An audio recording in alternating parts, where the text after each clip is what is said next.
خیلی کم ژورنالیستان را نامبر کردن ممکن است که بلاگ داشته باشند و شما میتونید بگید که برای چی؟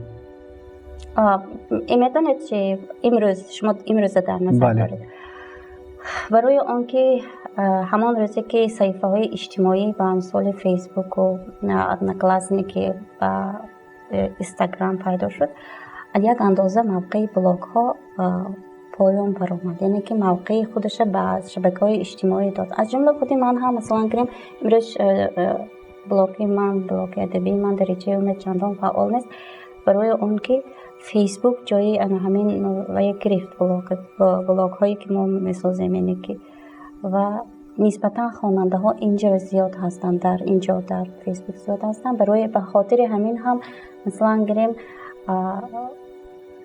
گروه ها و امکانیت ها زیاد بود در اینجا، امکانیتی عاجلا با هم دیگر صحبت کردن، شعر نوشتن و در عین حال اینه که امکانیت هاش بسیار که شد مردم رو آوردن به شبکه های اجتماعی و شبکه های اجتماعی جای بلاگ های گرفت و من فکر میکنم که اگر از شبکه های اجتماعی باز هم یگان چیزی بهتر و خوبتر و دسترستر پیدا شود، این های همه کوچ میبندن به اون طرف.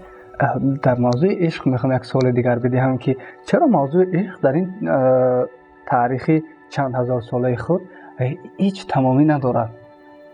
برای اینکه عشق زندگی است. اگر موضوع عشق تمام شود زندگی هم تمام میشه.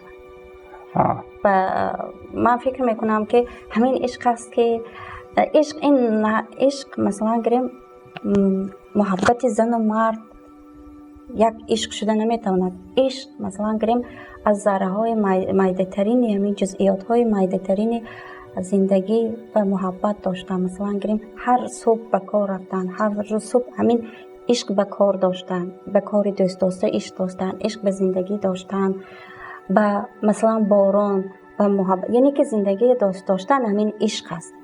و در عشق به خداوند، یعنی که در مناسبت زن و مرد خلاصه کردن عشق، این چندان درست نیست، صحیح ترش خود زندگی عشق است. اما یک چیز عجیب است برای من که وقتی که ما کلمه عشق میگوییم حتما پیش ما دو جفت پیش نظر ما میاد، یکی دختر و یکی پسر. برای چی چنین است؟ برای که ما اینقدر عشق‌های دیگر را گفتیم اما در مورد اول فقط همین دو جوان پیش نظر ما میآید.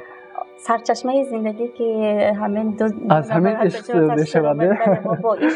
ما مردم خیلی احساسی هستیم و مردم صادق هستیم و ما با محبت بزرگ میشویم و انا همین عشق پدران و مادران ما، انا همین محبت، انا همین صمیمیت در ما تولید میشویم با عشق، با محبت. و اگر متوجه شوید بیشتری مثلا گریم خانواده ها با محبت آیله داشتن، یعنی که با محبت ما تولید میشویم، با محبت بزرگ میشویم و برای ما خیلی عجیب می نماید وقتی که بدون محبت حرف بزنیم. یک چیز دیگر من حیران میکند که از صحبت بزرگان من همین فهمیدم که نسل بزرگتر پیش از ما نقد پذیر بودن. حتی گفتن در صحبتی که میرزا ترسونزاده را خیلی تنقید سخت کرده بودن در مورد اشعارهایش، اون براحتی قبول کرد. اما من اهمیت میدم که نسل جوانی که حاضر تربیت مییابد و خب همسین سال ما هست، اونا طاقت شنیدن چنین نقدها را ندارند. و شما چگونه مناسبت میکنید با اونها اگر چی شود؟ خب مثلا گریم با شخصا برای من وقتی که من یکی از سبب‌هایی که به فیسبوک شیر میمونم در برابر اونه که به خدمت خوانندگانم معرفی کردن ایجاداتم باشد، دوم اون است که من از استادان انتظاری مصلحت اندیششون درباره همین نوشته های خودم میشن و خوشبختانه همین استادان فکراشون، مثلا اندیشه هاشون، توصیه هاشون، مصلحتشون طریق مثل پیامک های خصوصی میرسونن، مثلا میگوین که همون قسمتی فلان بیتی همون غزل یا که فلان قسمتی شعرت باید کارتر شود. اون درباره وزن، درباره منطق، یعنی اندیشه و مصلحت های خوب میدین و من خیلی خرسند میشم از این کارهای استادان، مصلحت های استادان، چون که ما همیشه نیاز به چنین راهنمایی و به چنین مصلحت های استادان داریم و خرسند میشم و با خوشنودی قبول میکنم. و مثلا در مورد همین مثلا گریم چند دوستا وقتی که فکرشون میگن با خوبی قبول میکنن، میگوین که ما برای آن شما میگویم که مثلا گفته استادم که شما قبول میکنید و خفه نمیشوید و همین ایراد پذیری شما باعث پیش رفتن شما میشود. و متاسفانه یک اندازه همین گفته شما هم درست است. مثلا گریم جوانای امروز ما مثلا اگر حتی در شهرهاشون هم وید که در فلان بیت وزنشون است، کارشون میکنن. بله، وای میکنن و این در بسیار صحبت ها، در بسیار محفل های اهل علم و ادب همین مسئله مطرح می شود و من هم بسیار در تعجب می شوم که برای چی همین خیلی است، چون که بسیاری مورد همین پیام های ما طریق شخصا من طریق SMS، یعنی که پیامک های خصوصی میرسونم ولی که میبینم که همون فکری که گفتم یا که مسئولیتی که گفتم اصلاح نمیشود، یعنی که آنها قبول ندارم. بعد از این وقتی که بعد من فهمیدم که یک چند نفر استادا گفتن که آنها ایراد قبول کرده نمیتوانم متاسفانه و چند بار من هم شاهد همین حادثه شدم.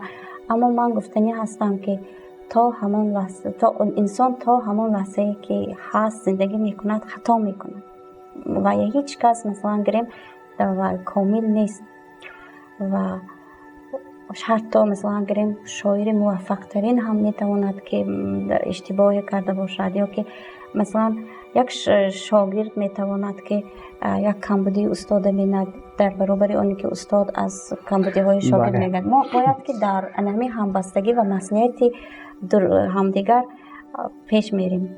پیشروی تنها در نتیجه خود ما سایکل داده، خود ما کار کردن.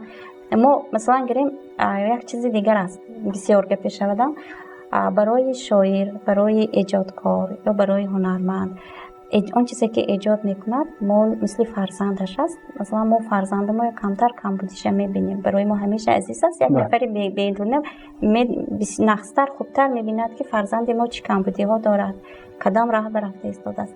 و وقتی که از بیرون درباره شعر ما فکرای پیشنهاد میکنه باید درست قبول کرد که یعنی که اونها واقعیت دیده ایستادن و اینجا یگان خیل بخل، کینه، حسودی نیست. اصلا یگان استاد، یگان نفری که خودش موفق شده است و اون نفری که تازه ایجاد میکند حسادت نمیکند. من به این باوری ندارم، برای اون که ما از همیشه وقتی که بالا میبرایم گفتگی هستن که پایان‌ها و دست دراز کنید و بالا بکشید.